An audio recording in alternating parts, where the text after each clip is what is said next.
Welcome back to Ancient Aliens in Modern Times. I'm your New Earth Reiki Master Teacher and host of this podcast, Melanie Wild, and in today's episode, we are joined once again by the wonderful Stephanie Yelovich. She has graced her presence on the podcast a couple times before. So if you haven't listened to her first and second episodes, I would recommend going back and giving it a listen so that you can get caught up with all of the things that we're going to be talking about in today's episode. So Stephanie is a voice alchemist and a trained opera singer. She is also completing her Reiki mastery through, I believe, a year-long mentorship program, which is absolutely incredible. She's a wonderful soul and deeply wise within the period of Atlantis. And so in our first episode together, we talked a lot about what she does and what she is bringing back to the earth from her lifetime as a guide or a healer in ancient Atlantis before the fall. So, in this episode, we're going to dive into like after the fall. So, we'll talk about why Atlantis fell. And when we're talking about why Atlantis fell, we're talking about why ancient civilization went from a highly advanced technological race to a corrupt, highly advanced technological age where there was a deluge. And so in this episode, we're going to talk about, who was responsible for the deluge and what purpose that had for wiping out humanity, and talking about the way that the wisdom from our time as highly advanced beings was preserved and is now being found again to be brought forward in today's modern times. So we're going to dive into a book both her and I have read and studied called The Ancient Secret of the Flower of Life by Drunvalo Melchizedek. And so we highly recommend you have this book in your library, study it, read through it. And we're going to be talking about specifically volume 1 because there are 2 volumes. And yeah, the wisdom that we can find in there through bridging these 2 worlds, right? The preservation of our advanced wisdom and how we get back to that. So this is a jam-packed educational podcast episode. So if you're into Atlantis, if you're into ancient Egypt, ancient Chem, if you are into Yeshua, if you want to learn about how we can turn our modern day what appears to be a fall of civilization around and like really rebuild back into that golden age of light, stick around. You're really going to enjoy this episode. And I thank you so much for being here. And if you are enjoying the podcast, if you could please give it a 5-star rating. This helps spread the word and get the pod out there so that we can all move into the wisdom and knowledge that we will need to rebuild a beautiful civilization for the generations to come. Thank you, and may peace be with you. Okay. Hi, Stephanie. Welcome back. I'm super excited to dive into more of like the history of Atlantis, Egypt, ancient Chem, and like the crossover between the perspectives of Egyptian culture, Greek mythology, as well as like biblical texts, the Essenes, and all of these stories that kind of intertwine with one another. And play on each other. And so Mm. what I have noticed in my studies, and so like I'm studying from the Sumerian Mesopotamian perspective, Hmm. and you're studying from the ancient Chem perspective, Hmm. is that there's crossover in all of these perspectives. And so my goal here in the podcast, Ancient Aliens in Modern Times, is that we find the crossovers between our Hmm. ancient stories. And in these crossovers is where we're going to find the truth. And in that truth, in that wisdom of truth, we will be able to bring that forward into present day, where we can really have a deep understanding or understanding of what we're moving through. Because it doesn't take really anyone without eyes, ears, or a nose to see the world is quite chaotic right now. And in order to move past this time of chaos, we need to figure out, first of all, why it's happening. And second of all, how. And I Yeah. do believe that these ancient stories and the quote unquote gods that came before us Hmm. left us this wisdom to move through this period of change that we're going through right now. So let's Absolutely. figure it out.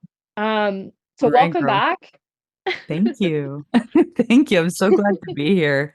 One of my favorite things to do with you now is to just uncover this ancient history that we've been kind of dancing through and looking for. And I think a lot of it, as we know, comes from our research and what we can find in the written down texts, but also really sitting with what feels intuitively like is the truth. And Yes.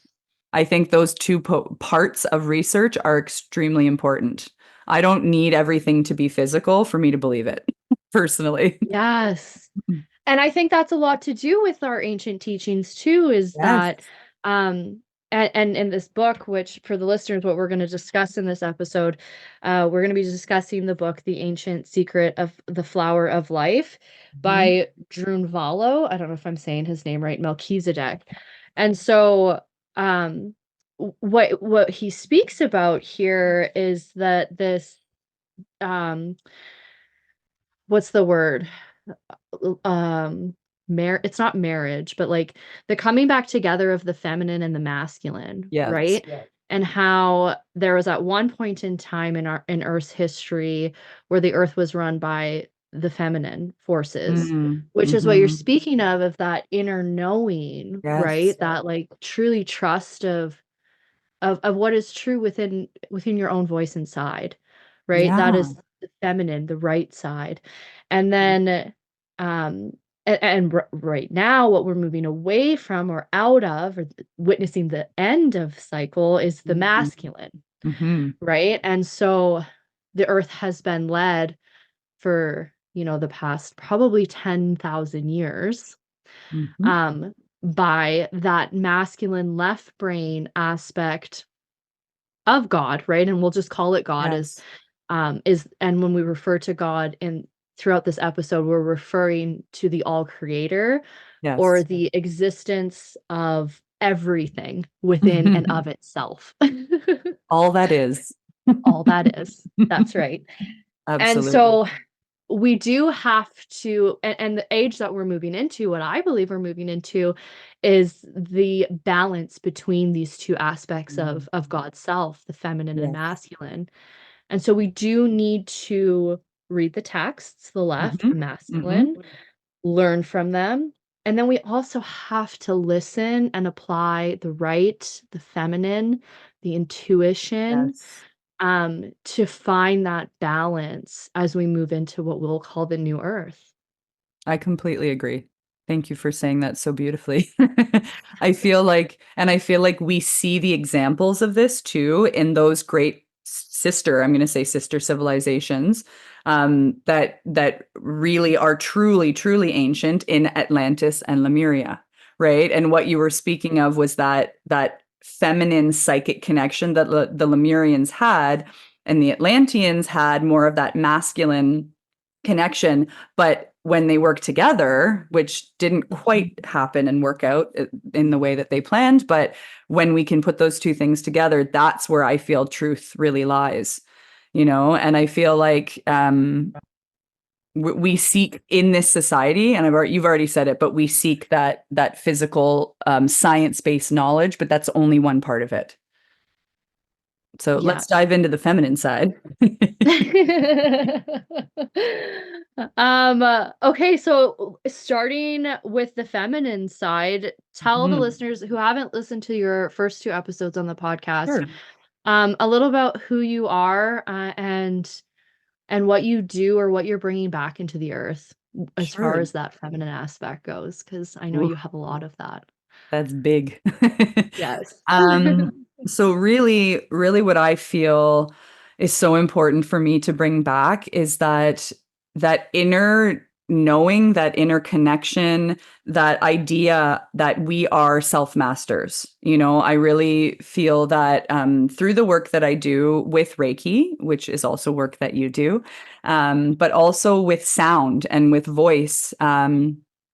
We were just talking about this before the episode, but there was a time when we didn't use a lot of voice, when we were telepathic beings. And what's happened now in our modern society, and kind of after the fall, or the deluge, as you say, is we've come to needing to write things down, and we need scripture. And we're going to get into, I know, talking about Thoth very soon. But this is where we started to see this in Egypt. And so my work is really concerned with the use of the voice and empowering and illuminating that throat chakra to bring forth truth and to seek truth.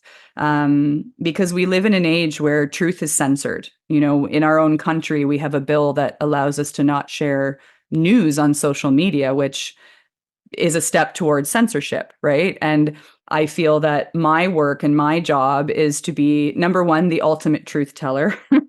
Even as a young girl, I found my Christmas presents from Santa in my mom's closet, and I literally could not tell her.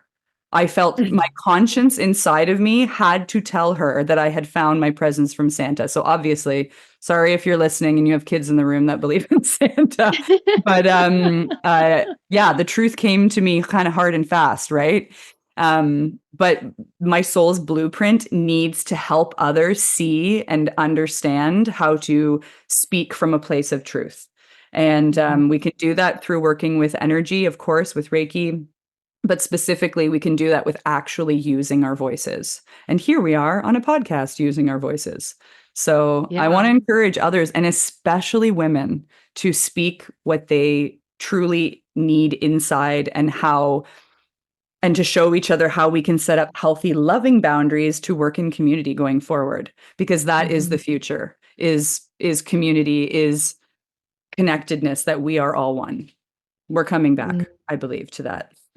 beautiful. And you have been guiding women to use their voice through song. Hmm. Yeah. Yeah. And So, so what is that for you as far as the frequency of that song and that inner voice? What does that mean for you? well, I've just noticed as a rule, not as a rule, but in my work, that most of my clients right now are feminine, are women. And I think that this great awakening has brought forward the need for women to tell the truth. I'll even speak of my ancestry in that I grew up. My family's Eastern European; they're Serbian Croatian, and in this culture, women are not not really respected, and they're kind of. And this is the old way, right? I think we're moving away from this, but women were the doormat. Women were the mothers. They were the cleaners. They were the chefs or the cooks. And I observed that in my ancestry. I observed women giving to everybody else before giving to themselves. So in my own life, in my own community, I was seeing where women were they were screaming for help, but they didn't even know that they were screaming for help, and how the dis-ease showed up in the body, and seeing it in my mother and my grandmother, right? And my grandmother just passed in August, and I finally feel that my grandmother gets to be free, that she truly gets to just, I know she's helping me up there. I have another team member guiding me to help other women. But it is truly women that I feel will be changing the world. It's all people, but it's that feminine aspect, because we are creators. Like, and I'm going to look at you right now. You're carrying a little one, right? You're bringing forth, you are a portal, literally bringing forth a new being into this world. And sorry, I could talk very long about this topic, and I maybe get off topic, but it's time. Like, it's just time. And witches weren't burned because they're witches. They were witches. They were burned because they were women. And That's women were right. feared because of their deep connection to source and to Gaia. And we are here to show, right? We are here to show that this is the way. This is what we have to come back to if we want to survive. And we're going to get there. I 100% agree with you on all of those points. And I want to know about why you're teaching women to specifically use their voices through song. Okay. Right, because this is the program that you're leading right Yes. now. Yeah. Right, and you're a trained opera singer? I am a trained opera singer. Yes. Yeah, which is so cool. And so when we're coming back to the flower of life, and so this book by Melchizedek here, not the Melchizedek, but One of them. he talks about half the book is about sacred geometry and the ancient flower of life, and how everything, every crystal, every cell, every vibration, everything starts off in this sequence, in this pattern. And so when we can come into divine sequence of this pattern of the flower of life, whether it be through vibration, through sound, or through physical form, through drawing or art, through the plants, nature, whatever it may be, that this is the form that we need to come back into in order to bring balance on the planet. And so, how has using your voice through song, frequency, and vibration guided you into harnessing this feminine aspect of God consciousness? And specifically, I want you to talk about the correlation that this then brought you into learning about your ancient past lives Sure. in Atlantis through song. And Sure. then we can start to kind of go into from there what we want to talk about here about Absolutely. our left brain stuff. So that transition from the feminine sound into what you've been studying. Sure.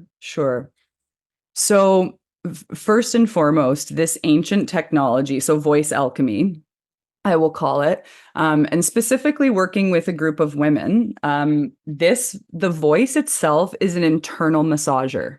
So the voice is actually shifting and clearing vibration. Sorry, it's not clearing vibration. It's shifting and using vibration to move through the entirety of the cellular structure, the blueprint, which is your bone structure. And again, it comes back to that self-mastery. So using this ancient technology, which I'm going to connect to absolutely Atlantis, but Atlantis is a galactic civilization. So they were even taught and guided by our star brothers and sisters. Specifically, I would bring forth and talk about the feminine energy of the Hathor civilization. So we have the Hathor, who is the goddess of like song, dance, fertility in Egypt. But then we have the Hathors, which is a race of star beings that have ascended, but kind of did this a little bit more recently, and they are truly guides for us. And they were working through the goddess Hathor in ancient Kem. And this technology that I've been working with this technology actually, and it all kind of comes back to feeling.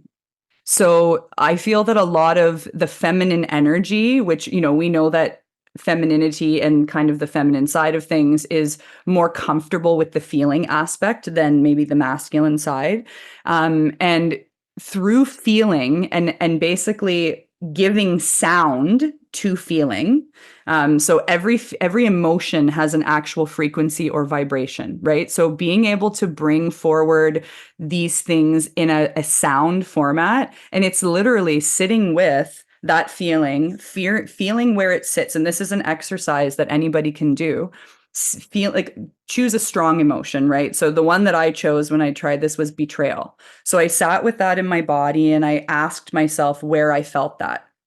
And I usually feel when I experience that in my stomach, like I feel a sick feeling. And then bring sound to that, bring voice to that. What does that actual feeling sound like? Right. So, this is a very feminine way of healing because we have to look inside of ourselves. We have to feel that feeling. The only way that we can ascend as a civilization is to feel, because we've set up all of these situations for ourselves on this planet before we've gotten here. And it's we who put a negative or positive connotation on it, right? The things just happen. They just That's are. right.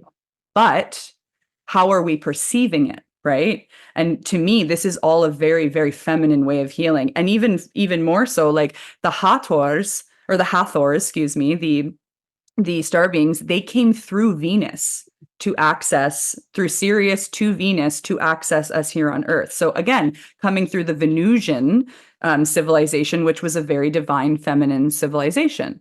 And they do say this, that it is the divine feminine that is, we have to have the balance of all, but that is actually going to bring us forward because we've cut ourselves off from that. So specifically, women are much more open, truthfully, to stepping into this work at this time. My goal and my dream is that men will want to do the same going forward. But I think, yeah, this all comes directly from the divine feminine. Right. Did I answer your question? Yes. Okay, good. I was like, oh my God. It was a So yeah, long-winded question. it was. Okay, so now we know, I want to know like your passion for sound Mm, and why you use sound as a healing. I know, and those that are listening, if you haven't, go back and listen to Stephanie's first episode because she talks a lot about like her experience in her ancient past lives in mhm, Atlantis. And it'll make a lot more sense to you if you go back and listen to that episode as to where her wisdom and her knowledge is coming from. mhm, Um, and so, okay, so now we know that you've been in ancient Atlantis and, a part of you kind of helped restore the mhm, wisdom or preserve, yeah, mhm, preserve, mhm, that's the better word. Preserve the wisdom into ancient Chem, and so when we're talking about ancient Chem, we're talking about ancient Egypt. So mhm. before it was known in modern day as Egypt, it was called Chem. And so this is where Thouth, I say Thouth, Stephanie says South. Towth. I don't actually know how it's pronounced. South. I don't I'll think go with that anybody one knows too. how it's actually pronounced. Sure. We all just kind of do what we want to do with the word, but or the But I name, won't and I say think that Toth. Toth, yeah. No. Everyone says it's so different. I'm I like, know, it's so funny. um, but yeah, so what we're referring to here is this being, um, who basically was, embodied allegedly. I'm gonna say everything is alleged because we Mm. don't really know everything. Mhm. We speculate, right? And Sure. so, um we speculate that Thoth was allegedly a full embodiment of the Christ consciousness. And so his goal was to preserve the wisdom of the rise of Atlantis, Mm-hmm. so that we could get back to not only an advanced technological age, but a balanced age of feminine and masculine energies, right? Because if we're looking at the history here, what happened to Atlantis was they rose, you know, they were highly intuitive, highly psychic beings. Maybe Steph, maybe you can actually tell us because this is your expertise Sure. as Atlantis. Tell us about their rise and then tell us about their fall. Sure.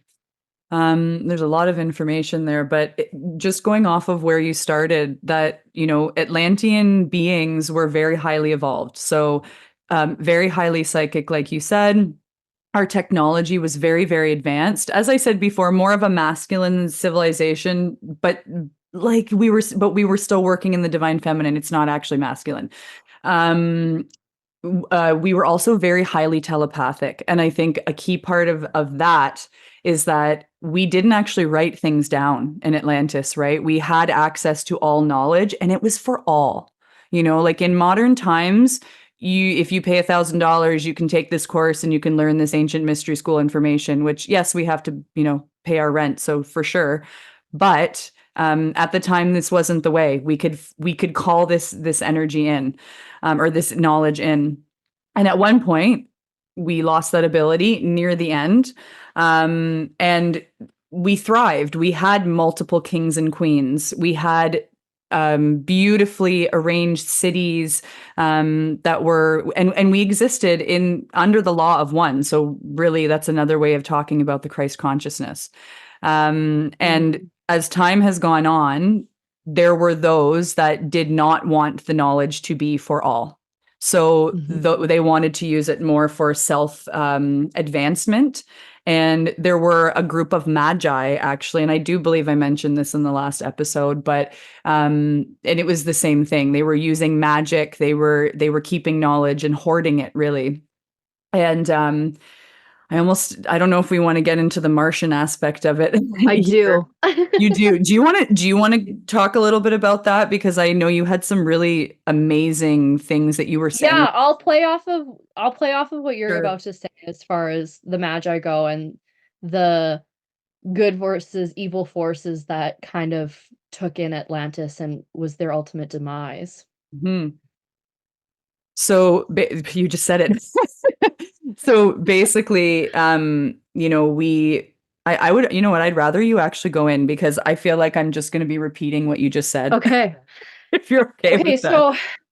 so my understanding, so Stephanie studies things from the Atlantis perspective, and I've more so studied things from the Sumerian Mesopotamian perspective. And what I'm like super fascinated about with Stephanie and myself is that we are able to find the crossover between these Mm, two ancient cultures. Um, and for me, the crossover, which I said at the beginning, is where we find truth. And so, from my understanding of the Atlantis period of time, it was the same period of time that the Sumerians had established their civilizations.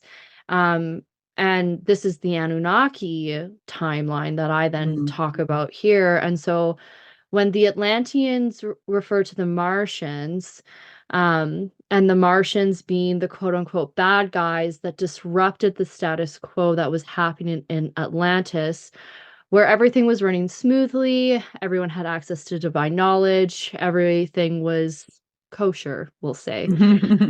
And then the Martians came in, and while they were small in numbers, they were more advanced in technology. mm, And so when we're talking about the overlap with Sumerian or Anunnaki understanding or perspective, is that the Atlanteans were in fact the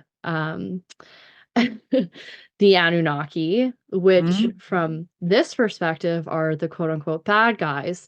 So from Stephanie's Atlantean perspective, they're the good guys, and from the Sumerian perspective, they're the bad guys. And so what's interesting is that there's always different perspectives. And so this is where we're called into that feminine energy within the self to be able to decipher what is true from within and not what is indoctrinated from without.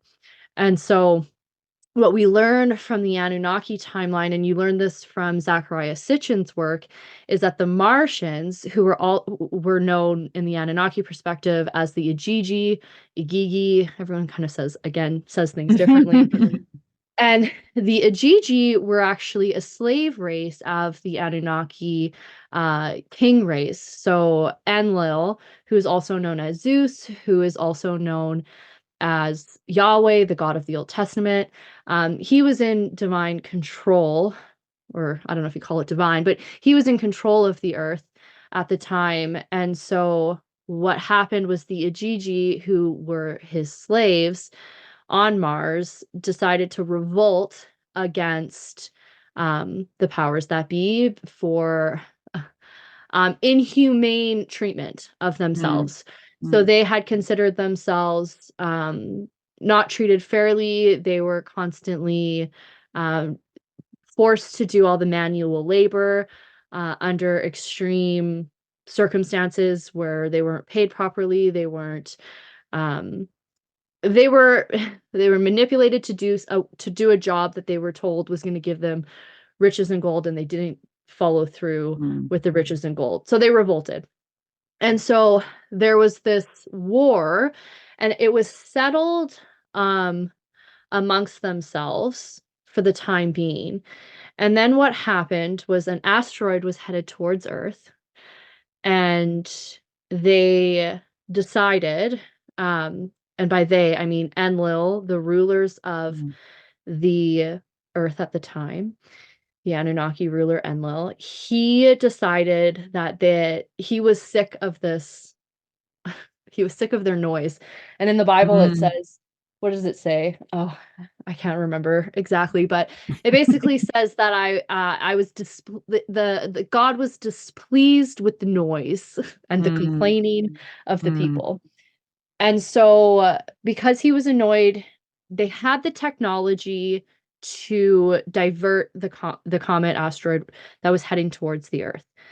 And from this book that I have read that Stephanie recommended, that we're talking about mostly in today's episode, The Ancient Secret of Flower Life, they talk about how the Atlanteans and the Martians were at war, at disagreement with one another. They also had this thing happening where this asteroid was headed towards the Earth.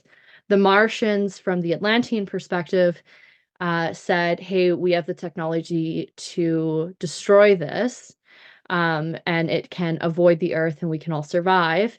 And the Atlantean said, no, it's God's will that this asteroid hit the Earth, and we should not intervene with God's will. And from the Sumerian Anunnaki perspective, the asteroid was heading towards the Earth. The Martians were being disruptive to the control that the Anunnaki had. They said, blow it up, let it hit, and we'll start over. And so we have these two stories that are very similar, but with a different perspective of who was good and who was evil. And so the perspective of the Sumerians is that the guys that let the asteroid hit the Earth were evil, in the sense that they wanted to destroy what had been created to start over. And from the Atlantean perspective, the ones that let the asteroid hit the Earth were the good guys, in that, hey, we trust the divine order of the universe and that this is what is meant to happen. And so here we have the same story written in two different ways. And well, what is true? I know that what's true is that an asteroid hit the Earth. And kind of going back to, thank you for that. That was amazing. I learned some things today, everyone.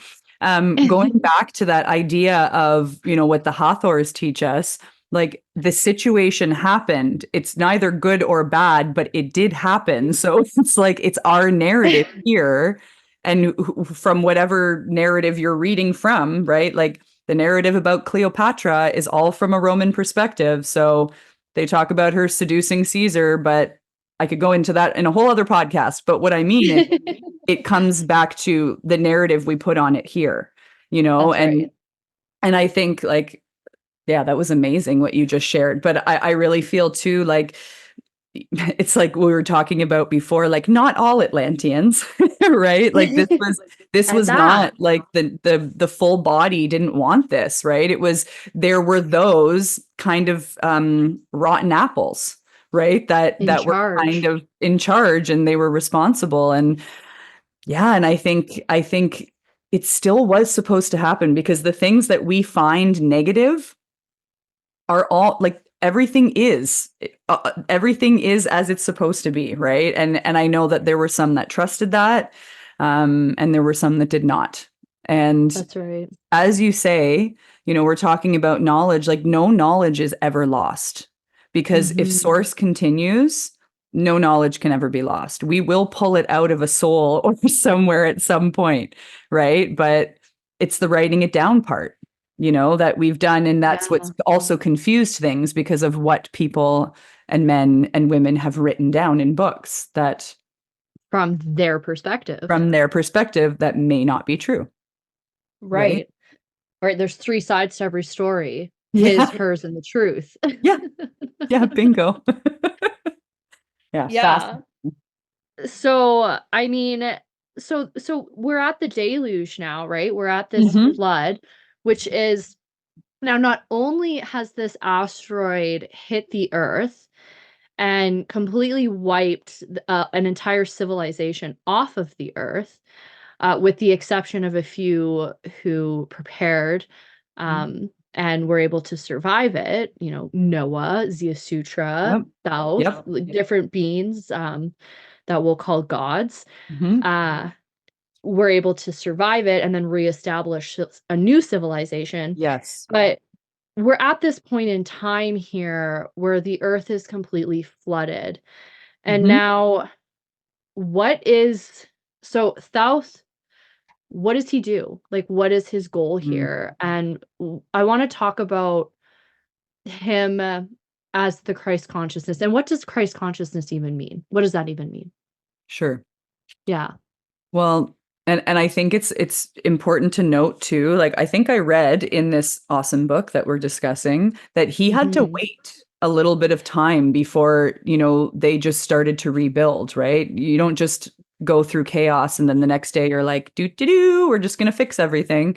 And just something actually really interesting to note, the time that we're talking about this the actual it is said and I was taught that the actual fall happened between October 31st and November 1st, what we call Halloween or All Souls Eve, and in the Latin American faith Dia de los Muertos, which is on November 1st. So we're actually coming towards truly a day of mourning. The flood didn't just happen in one moment, it happened over a day or two, right? That's right. And so it's really interesting that we're talking about this right now at this time. And what's also interesting is that every 4 years, there's an election in the US right after those dates on the 4th. Isn't that interesting? Right, Those, and, like, to link it all back to today yeah, is, to like, modern day, yeah. is this a ritual? I think so. And I think we know the same souls that were doing this back in Atlantean times, like we're back from it, you know, those times to bring back the Christ consciousness. But I think there are those souls still trying to squash and stop it from coming forward. And I think we see that in our governmental systems. We see that in our societal systems. We see that in our healthcare, you know, and I Mhm, feel like looking at all of these stories, I say in quotes, or these myths, mhm, I was always taught that look at the myths because that's usually where the truth is mhm. in certain cultures. We're just redoing it all over again, you know, and Yeah. we're here to make a different choice, and I believe we are. But in this modern age of, you know, coming back to communication, why the censorship is happening so strongly, because we have access to everything with the internet, right? So they have to use different tactics now to distract us or keep us away from what is actually the truth, because they're continuing the plans that they were trying to make happen thousands of years ago. Right. Which, Right. and like the internet in and of itself is like an artificial form of that Mm-hmm. telepathy that we used to have, that Absolutely. access to the information that we used to all have in the Mm. time of Atlantis, Yeah. that now we've been given back to in this artificial way, Yes. but still access to. Um, and it's almost impossible for them to control it. Absolutely it is. And Hmm. so like I said, with the distraction tactics and like things like, Will Smith slapping, excuse me, was it Chris Rock at the Oscars? Yeah, Like, yeah. who cares? But the whole world is talking about this, like, because that also system is falling. Hollywood's falling, right? Like Oh, all of that it's like malevolence. watching a train wreck, man. I love Yeah. it. And the truth, me too, like the truth being revealed, like those poor children, but the truth being Yes. revealed, finally. And this is that mass awakening of information where they can't stop it. And so what they have to do is they either have to slander that star or Illuminati member that has sold their soul. I said it. I should Mhm. have said it. It's okay. um, It's Spotify. They don't censor as much. okay, great. Thank goodness it's not on YouTube. But yeah, it's like these examples that we're seeing in modern day, the like and it was and in Atlantis, I think I might have mentioned this or maybe not in the last episode, but like they were, and I want to say in not golden Atlantis at the end, they were Yeah. vaccinating people and they Right. were experimenting with hybridization between human DNA and animal DNA. And those which I know you know more about and you have some things to say about, but those beings in that time at the end were treated like slaves and they That's were right. seen as less than, Mhm. and I'm sorry, but it looks kind of familiar to what they tried to do here in this day and age, right? And like there was something in my soul that just was telling me like, no, no, no, no, no, because we've done this before. We don't want to Yeah. repeat this again. We don't want to make that same choice. And ultimately, it was part of the fall in consciousness when humanity took God's place, right? Is Wow. that, yeah, goosebumps, is Yeah. that was the signal of our demise, is that Mhm. it was like, and maybe that is why God sent that asteroid to hit the earth, Mm, right? And nobody stopped it, is right? because we're fucking with someone else's plan and the divine order of things, and we're Mhm. doing that in modern day, like, I mean, cloning is only just being talked about Mm, openly in the last couple years, but it's been going on since the 90s, yeah. if not earlier. And this is what I think we're seeing with these. When was that they cloned that sheep? Dolly, was that her I name? don't actually know. I don't know. Yeah, I but think, we're seeing it with like specifically the government officials, and I'm going to talk about Biden. Like we're seeing yeah. this person that I'm sorry, I've seen some really interesting things about how his face has changed, his height has changed, his this has Mm. changed, is that it's like the clone's getting used or it's like it's really worn and torn, so we gotta tinker to make something keep working. And I don't think they could make it work anymore. So they put that other That's person. right. And, Don't like, even from want to what say her name. I understand about cloning is you can only clone the same being so many times Exactly. before it degenerates. And, Yep. yeah, so I just pulled up here, so in '96, Mm. um, it made news, it made world news in 1996 that they had, successfully cloned a female Finn Dorset sheep, the first mammal that was Wow. cloned from an adult somatic cell. Wow. So in 1996, it was public knowledge that they had the technology Mhm. to clone an adult. Yes, it was a sheep. Her name was Dolly. She lived until 2003, died Wow. on Valentine's Day. So she lived like what, for 9 years. Wow. Um, which is super impressive that we had that technology, but as soon as that technology was released to the public awareness, then we have to start asking ourselves, if they're doing this to animals, why wouldn't they be doing this to people? Absolutely. And if we know from history that the Atlanteans' fall was shortly after they started fucking with human genetics, Mhm. um, well, where are we at now? Now, the other thing that correlates from then to now is the pole shift. So Mhm. That's a big one. there was a pole shift shortly before the fall of Atlantis. Mhm. And now we just experienced a pole shift here on Earth in Mhm. 2012. Ooh, shivers. And go ahead, sorry. No, you go ahead, because I want to know, like, what does this mean um for us? Like, what does this mean as far as if we look at the history, what happened after the pole shift and how we rebuilt? How do we bring that into modern day? Because we're not only witnessing the fall right now, but Mhm. we're also scrambling to start the rebuild. Yeah.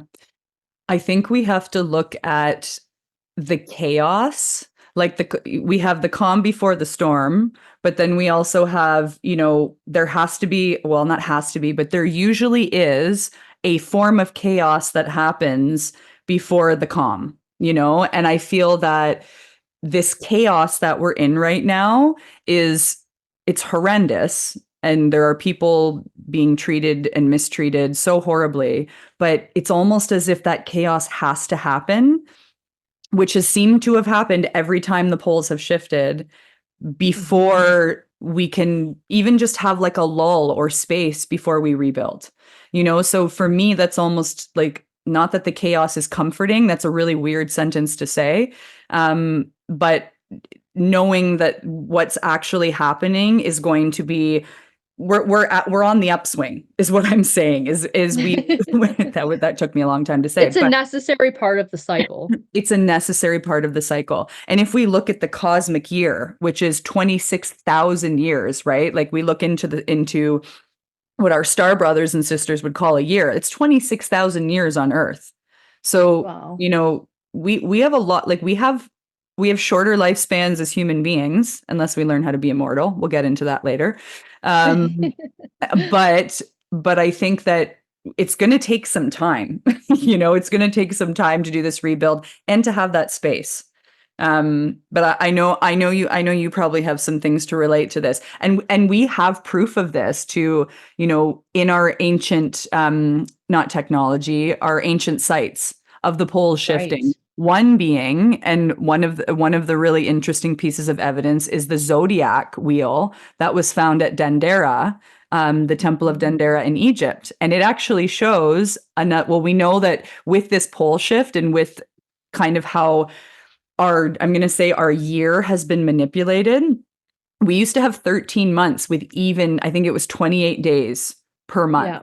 right? So The exact length of a moon cycle. exactly. So I feel like this also has to do with exactly that, with the pole shifts, right? So we see that evidence. There's another zodiac sign that's shown in that zodiac wheel, and that wheel, there's more information in this book about exactly that, but about these pole shifts, and we can see the evidence of them.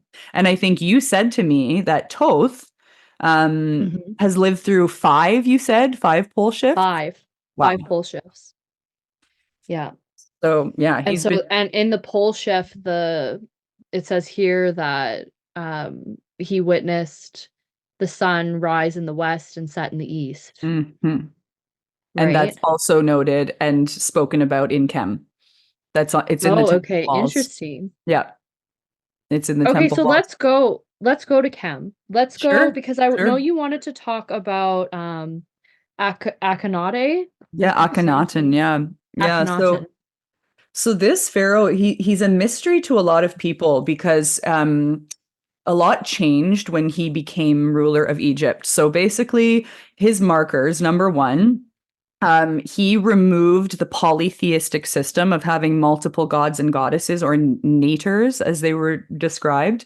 And he created a monotheistic society. So he basically said there is one God. He called it Aten, which was the sun.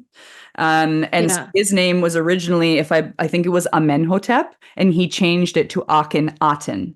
So, he carried and he represented basically the creator as a pharaoh. And one of the other markers that I find really interesting is his art, like the art form and the way art was in Egypt, changed from that very stylistic view that we see on many of the temple walls to a realistic That's style right. of art. So he was wanting people to see the truth of what things actually looked like.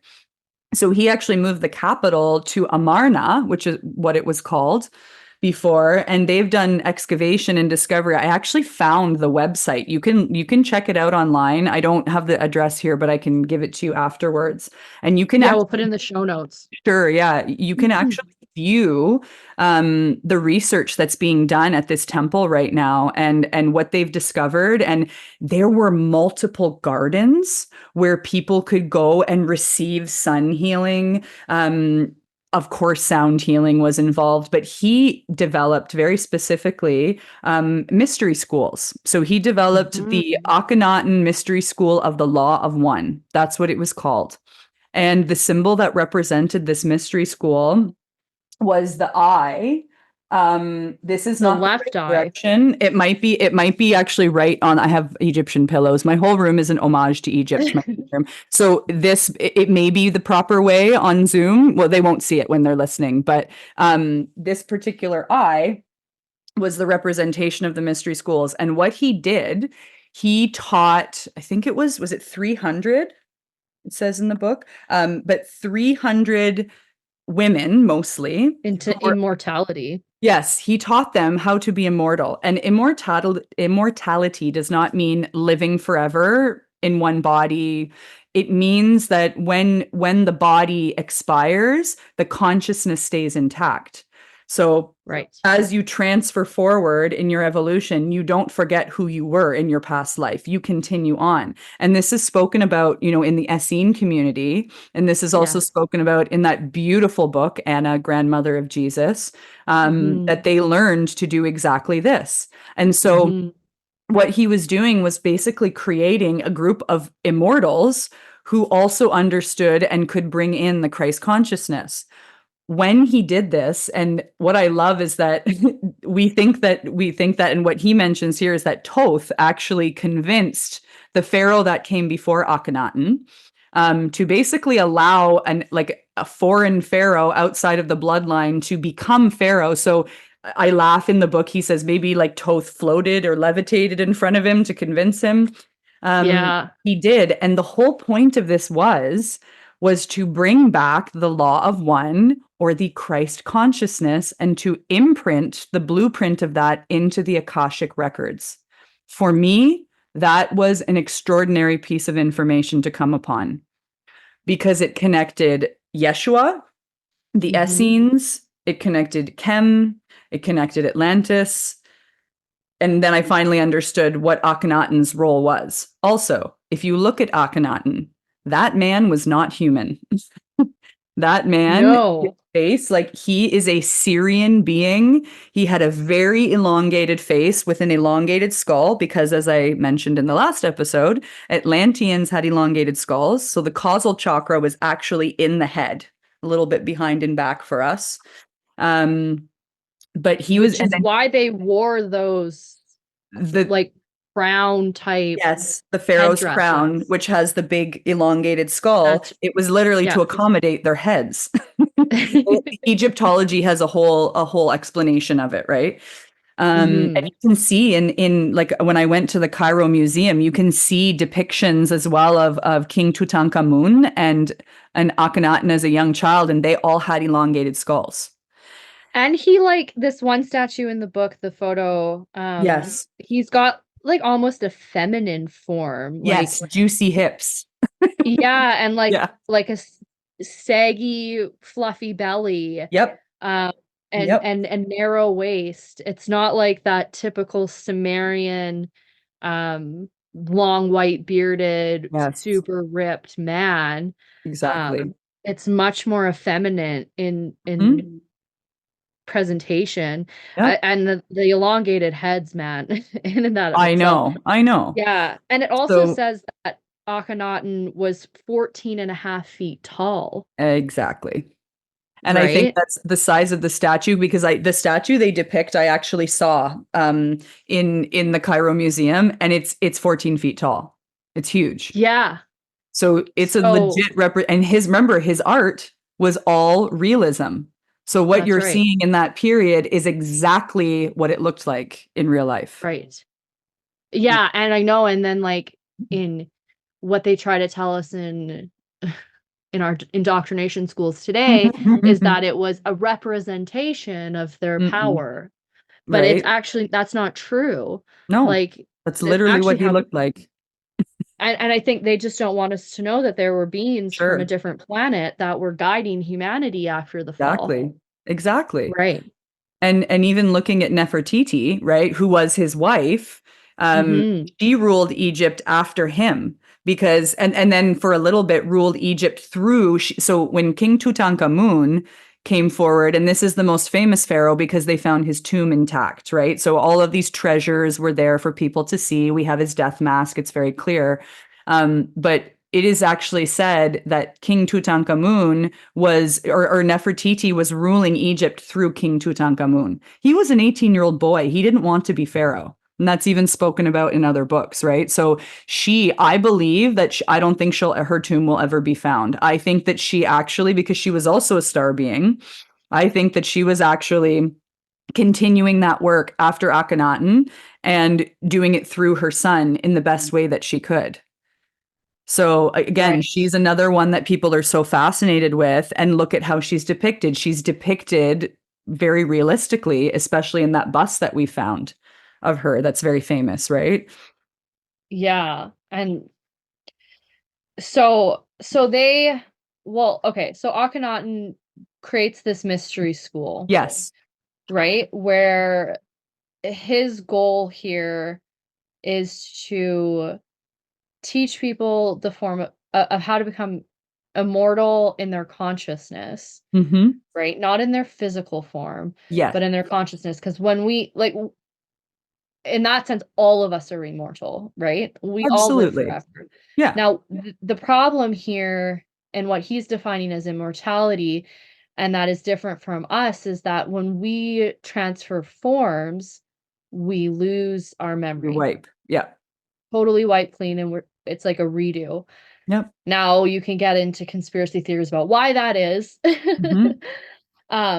But ultimately, what he was trying to do was to teach people how to maintain their memory and move from different physical form to physical form Yes. in order, because evolving into this Christ consciousness state of being requires thousands of years of dedication, Mhm. right?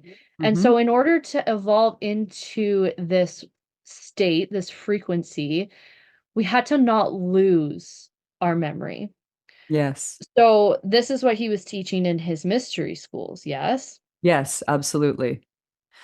Now, what's super interesting and the Mm. crossover here is that in Hosea chapter 11, verse 1, Yahweh, Mm. okay, Yahweh, the God of the Old Testament, Hosea, okay, he says, when Israel was a child, I loved him, and out of Egypt I call my son. Out of Egypt I call my son. Mhm. And so he is calling Yeshua from Egypt. Now, Yeshua, Jesus, Mhm. there's no recording of him from the time of after his birth until he was 30 fucking years old. Mhm. So where was he? And Mhm. this is when I think he was traveling. This is when he was visiting India, he was visiting Egypt, he was visiting, and we talk about this in the first episode, that Jesus did this pilgrimage in Egypt, That's right? Like, right. he went and studied in all of these temples and all of these mystery schools to bring, so like Akhenaten, and they have actually said that Akhenaten is Yeshua's great great great great great grandfather, that he is actually in the same bloodline, and that he was doing this to pave the way for Yeshua to come and do this later, That's right? right. And we see that again, Egypt plays such a powerful role, because not only did Akhenaten do this in Egypt, but Jesus received that blueprint in the Great Pyramid at Giza, Yes, right? he So it's did. like all of this information kind of leads back to Egypt, but it was because of the place. It's not just because it was Egypt or it was Kem. It was that land, it was that earth, and it's very close to a land that is currently being attacked. We know why, you know. Well, if they Excuse want me. to destroy all the evidence of the history, a great Exactly. way to not only destroy evidence, but to conceal evidence is to have an ongoing 2,000-year war Yep. where you don't feel safe going there, right? Mhm. So you're not going to go and look around. And even if you do go there, most of the artifacts have been destroyed, bombed, Yes. right? And look at And how women so are then there's treated. this whole guise Mhm. of, is this war even quote unquote real? Like, yes, it's real in the sense that people are actually dying and Absolutely. Yep. it's awful, but is it real in the sense that it's, you know, country versus country or group of people versus group of people, or is it all just the same group controlling both sides of the narrative to Yes. keep us from not looking at the truth? That's what And I believe. I agree. Yeah. Yeah. And I think most of the listeners probably also agree with Sure. that. Sure. So now, the other interesting thing Yes. is, I'm just reading here, Please. Yeah. is that so um Akhenaten was placed inside of a sarcophagus for 2,000 years. Mhm. So, and he was returned to the halls of Amente, which we can talk about. I know you're not vast in the halls of Amente. I know a little bit about the Not halls yet. of Amente. But so what happened here, do you know the story of his quote unquote death where he didn't actually die, but he faked his death? That's Who what is Akhenaten? Akhenaten?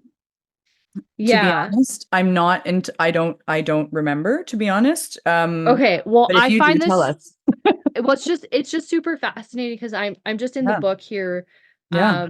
and reading what happened to him, right? So like, Mhm. um, most of Egypt hated him, Yeah, except for some small absolutely. groups. Yeah. Yeah. And the priesthood hated him most of all because Egyptian religious beliefs were centered on the priests. So Mhm. they controlled the people and their way Mhm. of life and their economy. Very similar, yes, to Yes, very what's similar. happening today. Interesting, isn't that? Yeah. And so they became rich and more powerful as long as everyone believed what they told them to believe. And Poor then him. Akhenaten came along and said, you don't need priests. Yep. God is within you. There's only one God, and you can access God from within your own self. Who else said that? Right? Who This else little said guy that? we know named Yeshua, I think, is the one you're That's speaking. right. Yeah, he also said that. And so interesting that you have related the genealogy back, um, and that they're from the same Yeah. bloodline, Like they were right? all working together over thousands of years, or hundreds then, but like for us, thousands. And it's not really Yes. that long ago when you think about Yeah. it, in It's comparison really to not that long this ago. cosmic year of 26,000 years. Yeah. It feels like a long time for our mere Sure. 100-year For sure. lifespan, Yeah. if we're lucky. And so he was a pacifist, and he said, "Come back onto our soil. Do not attack anyone unless you're attacked." Hmm. He made the military come back and sit idly, and they didn't like that. Who else in modern day did that? Oh, I wonder. I think they called him an orange man. Yeah. An orange Cheeto? Right, something like that, where during his presidency for 4 years there was no war. Yep. And I have heard that, excuse me, that he is the reincarnated Moses, which sounds crazy, But then Mhm. when you read about Moses in this book and his connections, Yeah. um, yeah, it's the bloodline, it's Yeshua's bloodline. Yeah. It's the connection. It's yeah. There it's fleshed out more. I'm sorry. I'm just remembering this fact, but like No, no, no. No, it's good because again, we're connecting the dots from then versus now. yes. And that's the whole point of this, is that we connect these dots because these men mostly Mhm. Mhm. left wisdom for us to find, to remember, and to Yes. now implement. Because 2,000 years ago, when Yeshua was crucified and the story or perspective of the timeline changed, Yep. we weren't ready. Totally. We weren't ready, but we're ready now, right? And so it Yes. was very intentional that this is all happening when it is. Yes. So then what happens to Akhenaten is he's going against the narrative, right? And he's telling the Mhm. people the kingdom to heaven is within, essentially. Yep. Look inside, don't fight, lay down your weapons. You may defend, but don't instigate, right? Mhm. Mhm. So he says, um, there's no more religion. Um, and yeah, basically, da, da, da. Sorry, I'm just like kind of reading what No, it no, is no, and that's making sure okay. I include the important parts here. Um, he knew that he had to do this no matter what, and even if it meant his own death. So he Mhm. sacrificed himself, just as Yeshua did. Yep. But now the problem Absolutely. is that he's immortal. So how does he die, right? Mm. Mhm. um, so he had sorry. No, no, no, that's okay. This is just a really interesting part of the book, and it's on page 144. Yeah, I'm Of going to it course, right I'm on now. page 144. 140, the 144,000. Oh I my got a thing with goodness. that. Yeah, I have a thing with that number lately. Um, Yeah. so he had to do to correct the pathway that our collective DNA had encoded into the reality. In addition, he needed to put into the Akashic records the memory of the sacred That's it. purpose that Christ consciousness held. Yep. According to the accepted history, the priesthood and the military got together and gave Akhenaten a poison that killed him. But According to Thouth, that is not exactly what happened because they couldn't kill him. He could drink the poison, but it wouldn't hurt him. They did something much more exotic. Thel says that the priesthood hired 3 black Nubian sorcerers who made a concoction similar to what was used in Haiti today to make someone look dead. almost It like was Romeo and given, Juliet, yeah, very right? much like Romeo and Right? Juliet, hey?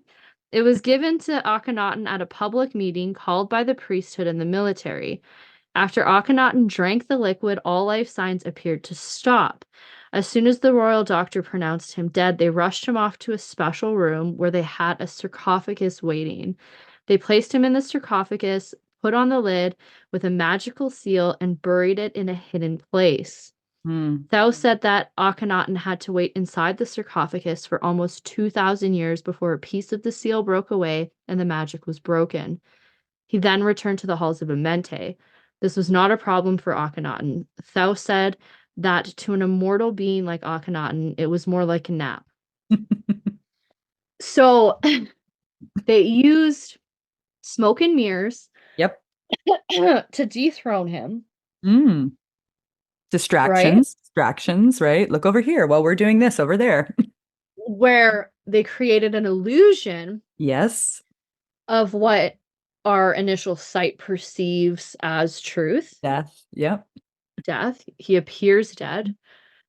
Okay. But Which is he's also an immortal. illusion. Sorry if you Pardon? think, which is also an illusion if you think about it, because the soul never dies, right? Sorry, Mhm. continue. And that's how they take control back, right? Yes. And so we have to be, and like in the like age that we're living in right now, it's like Mm. AI, oh my God.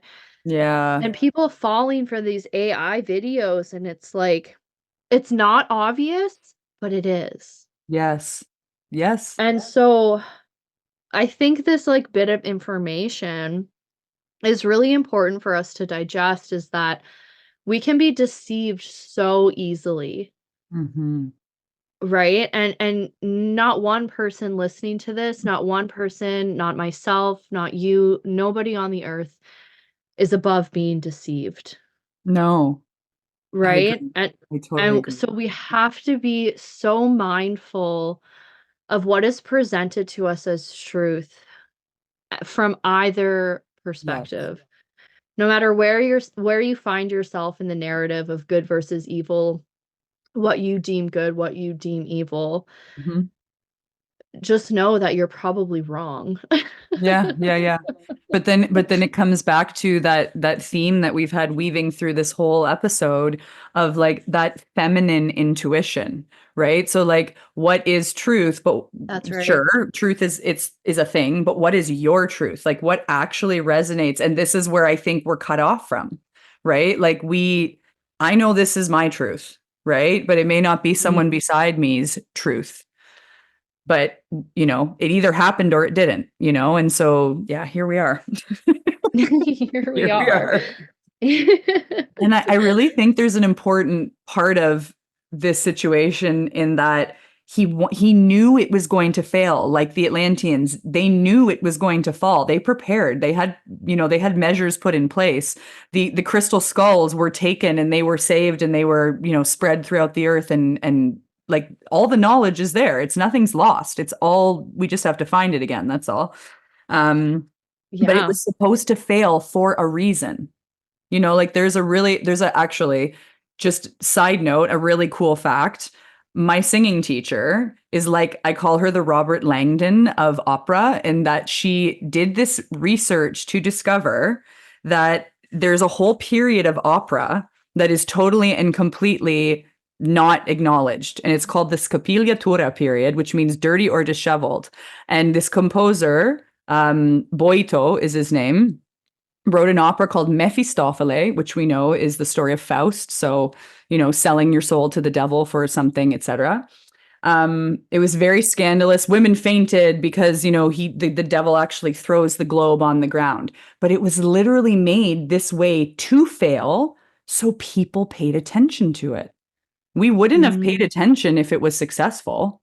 Only some of us Mm. would have. But because it failed, it's never to be forgotten, because that pharaoh looked the way he looked. We can't forget that. We can make up distractions and excuses and create illusions, but like Yes. sometimes, again, the chaos that's happening almost gives me hope that the rise is coming, or we're already rising, right? So again, it's the Absolutely. narrative you put on it, but like it had to fail or Yeshua wouldn't have been prepared, Right. you know Well, and even Yeshua had to fail. yeah, yeah, Right? lesson, yeah, Yeah, because so I true. mean I mean, the very next page of this, we jump into the Essenes and into the Yes, brotherhood of Jesus, Mary, and Joseph, exactly. right?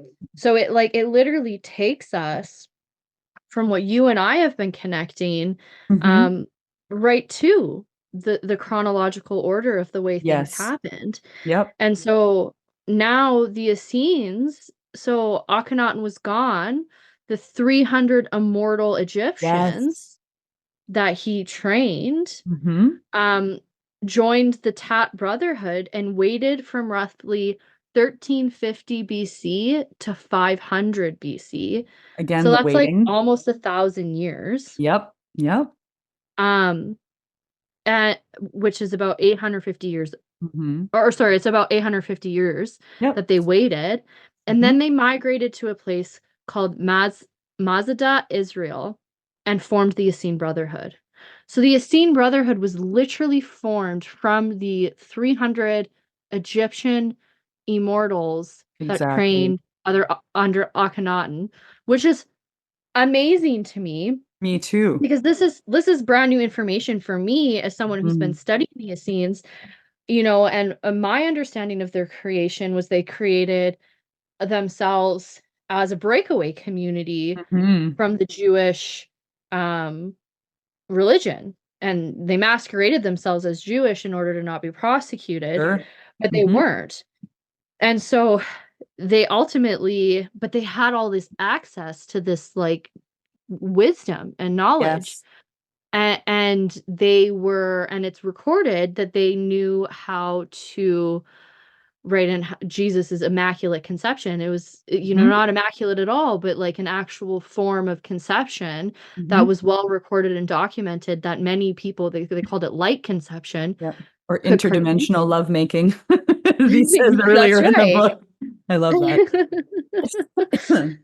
Um, Funny. and so it's of no surprise then, now that we know this, that Jesus was raised in this community and brought forth the message that he brought forth from his fourth great grandfather, Yeah. Akhenaten. And now is Akhenaten and Thouth, are they related also? I don't I know missed that. about that. I don't think so. I know that like Thoth, as you pronounce his name, Yeah. he was an Atlantean king for a period of, I think I wrote down like 16,000 years. Yeah, 16,000 years. And in Atlantis, he was actually known Yeah. as Arlich Vomalites. So Arlich, last name Vomalites. And then the name that preceded that was Chikwutet, which means seeker of wisdom.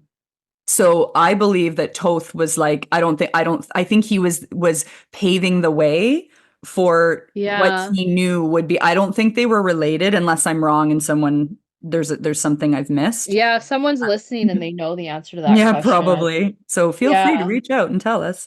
totally, leave it Um, in the comments. because it's funny, right? Like when Egypt came to life, he stepped forward and that's when he called himself Thoth.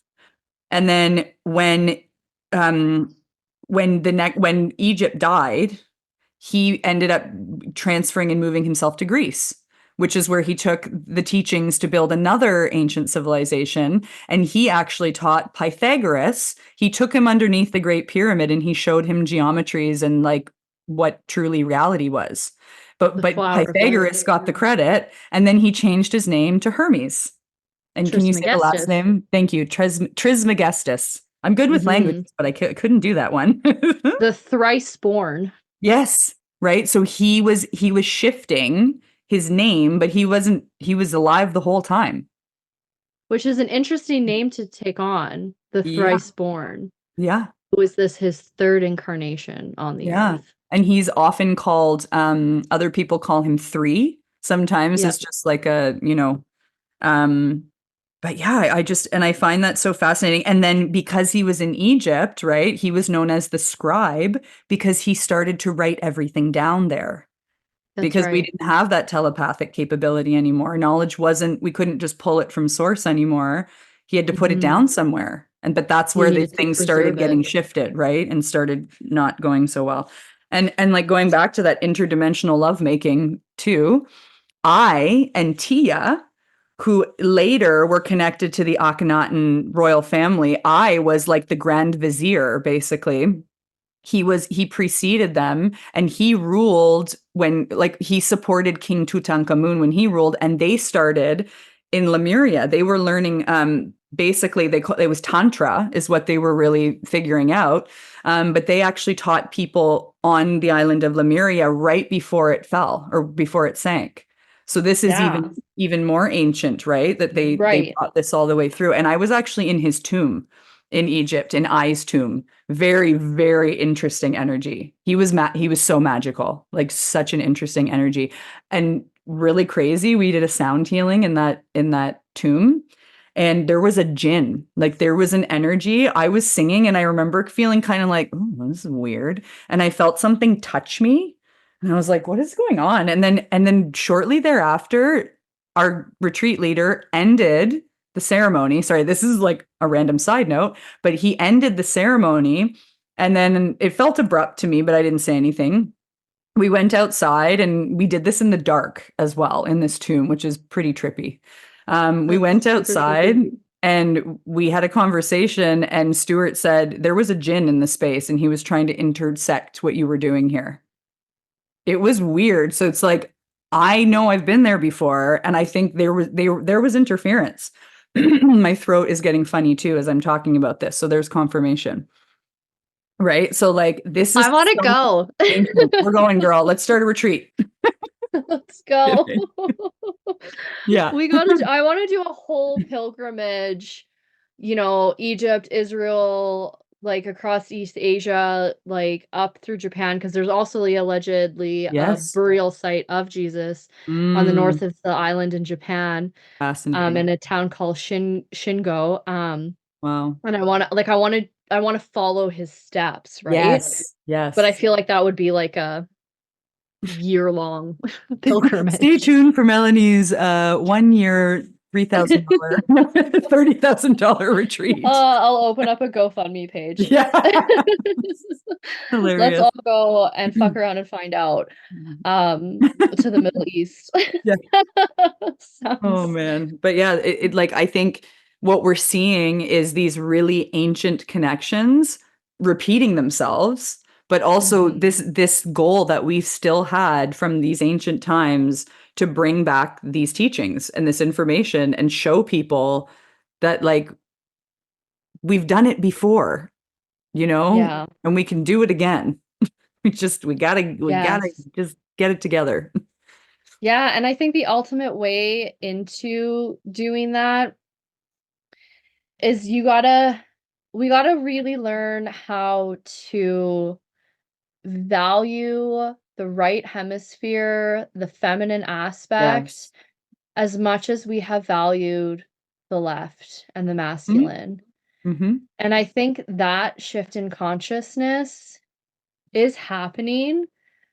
And I think that in order for us to really continue to amplify that shift, is that we need to call men and women Hmm. home into God, Yes. right? And because now what we're up against, and you can call it the Martians, you can call it the Anunnaki, you can call it the Greys, you can call it the Has many powers that names. should not be, Hmm. is artificial intelligence. Mm, And so, and the mergence of man and machine.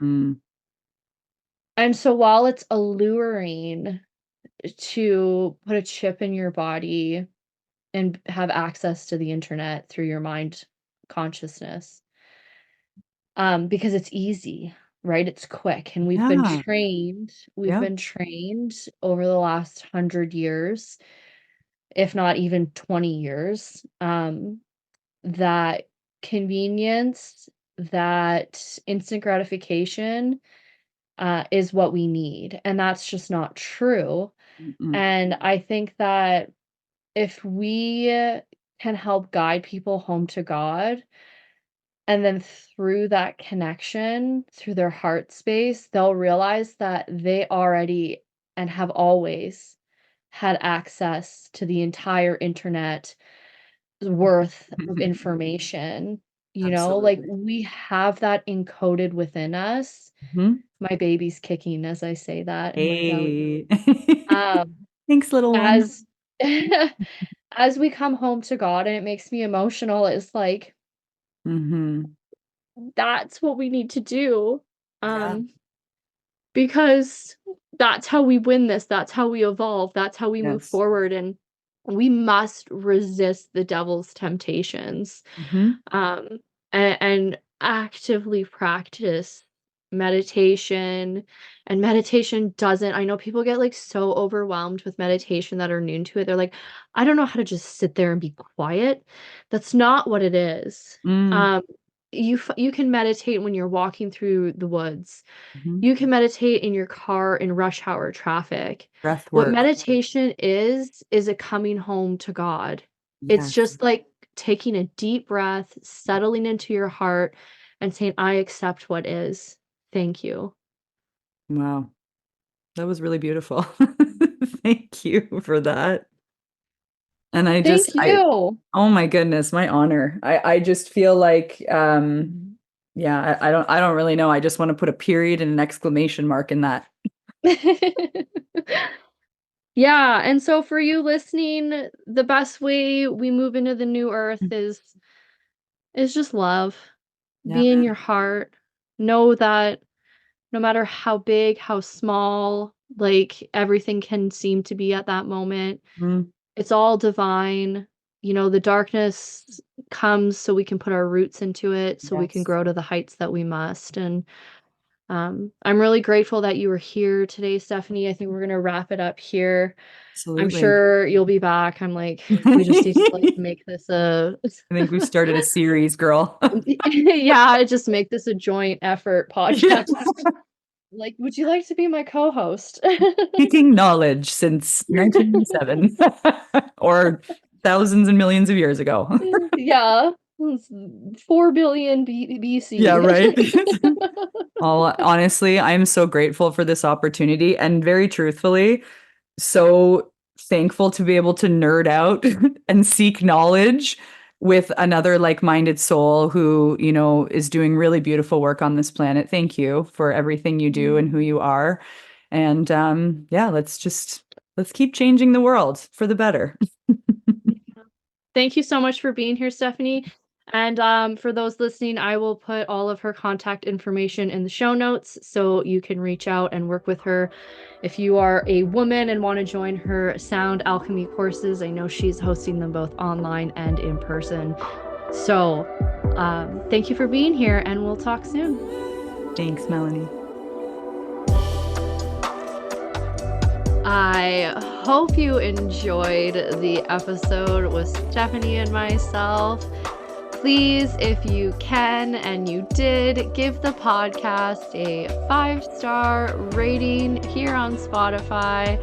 And if you have anything to add to the conversation, I love to hear from those of you listening.